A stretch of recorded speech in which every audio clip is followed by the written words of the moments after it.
नमस्कार दोस्तों, आपका स्वागत है एक बार फिर से आपके अपने चैनल शास्त्र ज्ञान में। दोस्तों, आप कुछ नया सीखना चाहते हैं तो हमारे चैनल को सब्सक्राइब करें। दोस्तों, हम सबको पता ही है कि गणेश चतुर्थी काफी नजदीक आ गई है, तो ऐसे में पूरे भारत में खुशियों का माहौल बना हुआ है, क्योंकि हर किसी को इस पर्व का इंतजार रहता है। तो इस साल की गणेश चतुर्थी कब है, शुभ मुहूर्त क्या है, और काफी कुछ जान लेंगे। इस वीडियो को शुरू करते हैं। दोस्तों, गणेश चतुर्थी का पर्व हम धूमधाम से मनाते हैं, और मनाया भी क्यों ना जाए, क्योंकि गणपति बाप्पा को कहा गया है कि विघ्नों को हरने वाले, कष्टों को हरने वाले और सुख को लाने वाले श्री गणेश जी हैं, और इनका आगमन होने जा रहा है। इनका आगमन भक्तों के लिए अति उत्तम, अति शुभ होता है। ऐसी मान्यता है कि यदि घर में किसी प्रकार की समस्या है या फिर किसी मनोकामना की पूर्ति के लिए आप गणेश की स्थापना करते हैं, पूजन करते हैं, तो निश्चित रूप से वो मनोकामना गणेश जी पूर्ण करते हैं। शास्त्रों की मान्यता ऐसी है कि भाद्रपद की चतुर्थी को गणेश जी को लाया जाता है और अनंत चतुर्दशी को इनका विसर्जन किया जाता है। इस बीच की तिथियों में गणेश जी की पूजा आराधना बड़ी धूमधाम से की जाती है।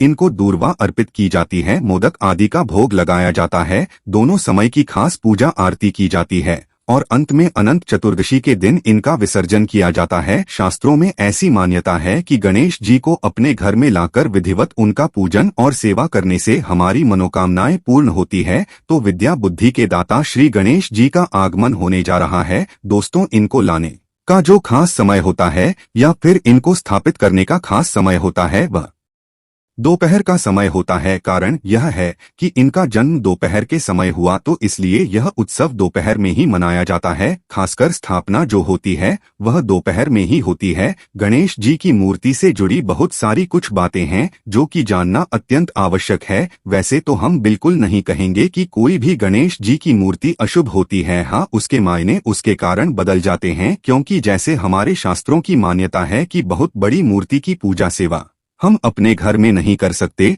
तो ऐसा बिल्कुल मतलब नहीं है। आपके घर पर रखी हुई बड़ी मूर्ति अशुभ है। हाँ, अशुभ इसलिए है कि आपने उसके बराबर उसकी सेवा पूजा नहीं की। तो आगे बढ़ने से पहले आपसे रिक्वेस्ट करते हैं कि यदि आप भी अपने जीवन में भगवान गणेश की कृपा पाना चाहते हैं तो इस वीडियो को लाइक करके कमेंट में जय श्री गणेश लिखना ना भूलिएगा। दोस्तों, वैसे गणेश जी की मूर्ति में भी कुछ बातें ध्यान रखनी चाहिए। यदि आप गणेश जी की मूर्ति को लाने जा रहे हैं तो एक चीज का ध्यान रखें कि मूर्ति किस चीज की ला रहे, यह भी आपकी कामनाओं के ऊपर आधारित है। सबसे शुभ जो मूर्ति होती है, पृष्ठ मूर्ति होती है, वह सफेद आंख की जड़ से जो गणेश जी निकलते हैं, जिन्हें श्वेता गणेश बोला जाता है, वह मूर्ति सबसे शुभ होती है। तो यदि इस प्रकार के गणेश जी को आप अपने घर में लाते हैं तो रिद्धि सिद्धि लक्ष्मी या फिर किसी भी कामना के लिए आप लेकर आए, यह मूर्ति बहुत ज्यादा श्रेष्ठ होती है। लेकिन यह मूर्ति बहुत कम प्राप्त होती है, क्योंकि आग का पौधा काफी पुराना नाता है,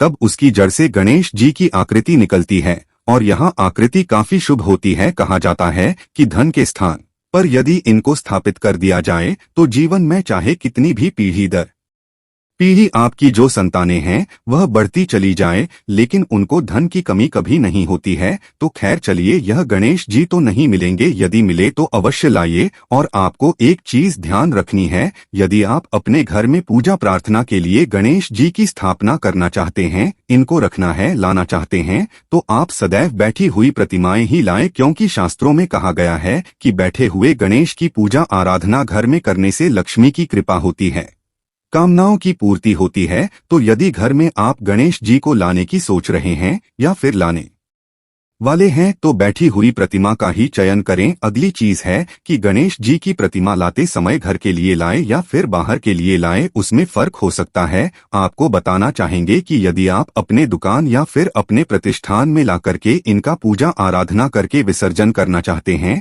तो ऐसे में आप खड़े गणेश की प्रतिमा भी ला सकते हैं। कहा जाता है कि इससे व्यापार में दिन दोगुनी रात चौगुनी वृद्धि होती है। यदि कोई कला वर्ग के विद्यार्थी हैं, यानी कि नृत्य गायन इत्यादि के, तो वे खड़े गणेश जी की प्रतिमा लाकर पूजन विसर्जन कर सकते हैं। बस घर में जो आपको प्रतिमा लानी है वह बैठे हुए गणेश की प्रतिमा लानी है। यह ध्यान रखें, प्रतिमा लाते समय एक चीज का ध्यान आपको और रखना है। घर में प्रतिमा लाते समय आपको वाममुखी गणेश जी ही लाने हैं। वाममुखी का अर्थ हुआ बाई की तरफ मुड़ी हुई सूंड वाले गणेश की प्रतिमा, ये घर के लिए ज्यादा शुभ होती है। अब दाहिनी तरफ जब मूर्ति की सूंड होती है, उस मूर्ति के लिए पूजा और सेवा की अधिक आवश्यकता होती है। इसलिए कहा जाता है कि गणेश जी की प्रतिमा सदैव वाममुखी होनी चाहिए, यानी बाईं तरफ सूंड जिनकी घूमी हुई हो वहीं गणेश जी शुभ होते हैं हमारे घर के लिए। अन्यथा जो दाईं तरफ सूंड वाले गणेश होते हैं वह जल्दी रुष्ट होते हैं। यदि हमसे कोई भूल जाए तो रुष्ट होते हैं। अभी इसका अर्थ आप ये बिल्कुल ना समझे कि गणेश की प्रतिमा किसी के लिए कल्याणकारी नहीं होती है। ठीक वही बात जो कि हमने आपको उदाहरण से समझाई कि बड़ी मूर्ति भी श्रेष्ठ होती है, लेकिन हम घर में नहीं रख सकते क्योंकि हम उनकी उचित पूजा सेवा आराधना नहीं कर सकते हैं। उसी तरह जो दाएं तरफ सूंड वाले गणेश जी होते हैं उनको अत्यधिक सेवा प्रार्थना की जरूरत होती है, जो कि हमसे नहीं हो पाती है। तो इसलिए एक नियम बनाया गया है कि गृहस्थ धर्मियों के लिए हमको गणेश वाममुखी जी घर में लाने चाहिए, पूजन करना चाहिए, विसर्जन करना चाहिए। जैसा कि आप सभी जानते हैं कि प्लास्टर ऑफ पेरिस की मूर्तियां उतनी श्रेष्ठ नहीं होती है, और यदि आप मिट्टी के गणेश जी लाते हैं, पूजन करते हैं, विसर्जन करते हैं तो ये ज्यादा श्रेष्ठ होता है। यदि आपको इस तरह की गणेश की प्रतिमा मिले तो अधिक श्रेष्ठ है। अब बात करते हैं रंग की। किस रंग के गणेश जी की प्रतिमा लाना आपको बहुत शुभ होगा? तो देखिए, केसरिया रंग के गणेश की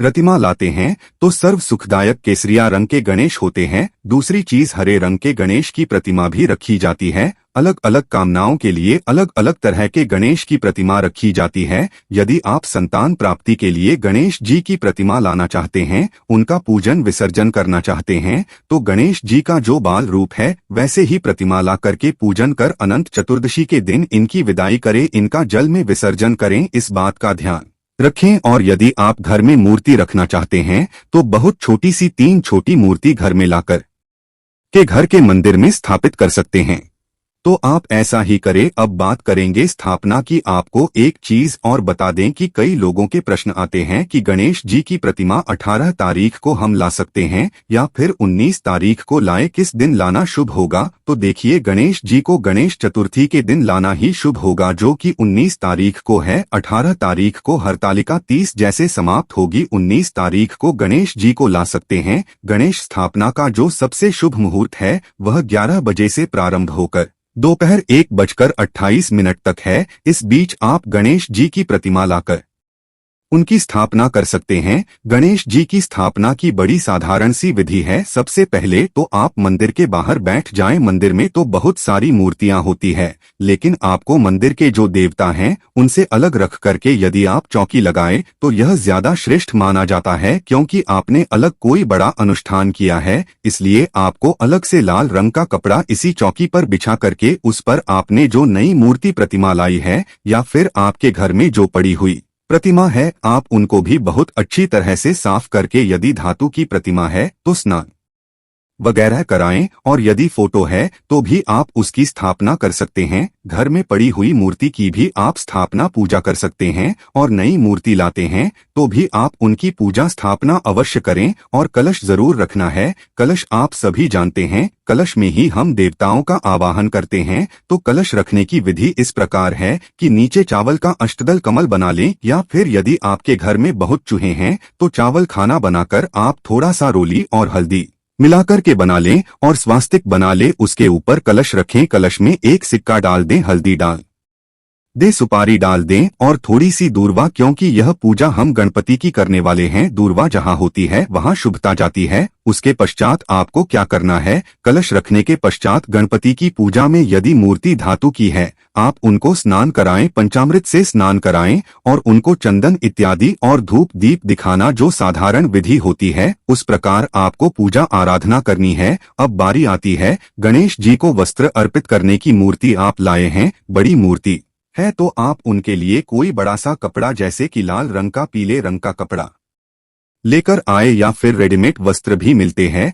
तो जैसी आपकी क्षमता है वैसे गणेश जी के वस्त्र लाए कुछ नहीं कर सकते हैं तो मौली धागा, जिसको हमारे शास्त्रों में वस्त्र का स्वरूप मानकर देवताओं को अर्पित किया जाता है, वो बाहर भी अर्पित कर सकते हैं। और अंत में गणेश जी को मोक्ष सिद्धि के लिए पान अवश्य अर्पित करें, क्योंकि गणेश जी को यह खास प्रिय होता है, तो आप उनको पान अवश्य अर्पित करें। पान में आप एक पान पर 2 इलायची रख करके और जब गणेश जी का पूजन हो जाए उनको भोग लगाएं। भोग में आपको पता है गणेश जी को लड्डू, मोदक इत्यादि बहुत पसंद है। आप घर में खास प्रिय व्यंजन बनाकर के भी इनको भोग लगा सकते हैं। पूरे दिन यदि आप घर में व्यंजन बनाकर भोग लगाते हैं तो वह बहुत शुभ होगा। पूरे दिन का अर्थ यह बिल्कुल नहीं है। जितनी दिन गणेश जी की स्थापना होती है आपको उतने दिन के लिए ही गणेश जी को लाना है। 1 दिन के लिए भी ला सकते हैं, 3 दिन के लिए, 3.25 दिन के लिए, 5 दिन के लिए, 5.25 दिन के लिए भी गणेश जी को ला सकते हैं और 1 दिन के लिए भी आप गणेश जी की पूजा कर विसर्जन कर सकते हैं। इनकी यदि छोटी मूर्ति है तो आप घर में भी इन्हें रख सकते हैं, तो बस 1 दिन के लिए भी आप यह कर सकते हैं। जितनी भी आपकी इच्छा हो और पूर्ण विधि विधान से करना चाहते हैं तो अनंत चतुर्दशी के दिन गणेश जी का विसर्जन होगा। तो आपको एक बार फिर से बता दें कि गणेश जी का जो स्थापना का समय है 11 बजे से प्रारंभ होकर दोपहर 1:28 तक है। इस समय में आप कभी भी गणेश जी की स्थापना करें, इससे पूर्व ना करें, क्योंकि गणेश चतुर्थी की जो स्थापना पूजा होती है वह दोपहर में होती है। क्योंकि गणेश जी का जन्म दोपहर में हुआ था, इसलिए यह पूजा दोपहर में ही होती है। तो इस प्रकार से गणेश जी की पूजा कर लेनी है और उन्हें दूर्वा की माला अर्पित करें। यदि कोई खास कामना है तो दूर्वा की माला अवश्य अर्पित करें, जैसे कि थोड़े थोड़े दूर्वा की गांठें लें और इनको एक मौली में या फिर सफेद धागे में बांध लें और बांधकर गणेश जी को अर्पित करें। कहा जाता है कि किसी भी कामना के लिए यदि गणेश जी को 10 दिनों तक दूर्वा की मालाएं अर्पित की जाती है तो गणेश विसर्जन से पूर्व आपकी कामनाएं पूर्ण हो जाती है। बच्चे का मन यदि पढ़ाई में नहीं लगता तो रोज गणेश जी को भोग स्वरूप हरी इलायची चढ़ाएं और हरी इलायची चढ़ाकर अपने बच्चे को प्रतिदिन चाय में, दूध में, किसी भी चीज में डालकर खिलाएं। इससे बच्चा तेज बुद्धि का होता है। दूसरी चीज है कि प्रसाद जब भगवान को अर्पित करें तो घर के लोगों को भी प्रसाद बांटें। अगली चीज यह भी है कि आप गणेश अथर्वशीर्ष का पाठ करें। यदि बच्चे का दिमाग पढ़ाई में कम लगता है, इधर उधर ज्यादा लगता है, तो ऐसे बच्चे से गणेश अथर्वशीर्ष का पाठ कराएं। नहीं करा सकते तो घर में सुबह सुबह गणेश जी के मंत्र, गणेश जी की आरती, गणेश अथर्वशीर्ष इत्यादि मोबाइल में या किसी चीज में चलाकर छोड़ दें। पूरे परिवार में एक भक्ति माहौल 10 दिनों तक बना रहना चाहिए और आप यह नहीं कर सकते हैं तो कम से कम 1 दिन तो आपको इसका पालन करना ही चाहिए। अगली चीज बता दें कि आपको गणेश जी की पूजा कर विसर्जन करने से पूर्व एक चीज और करनी है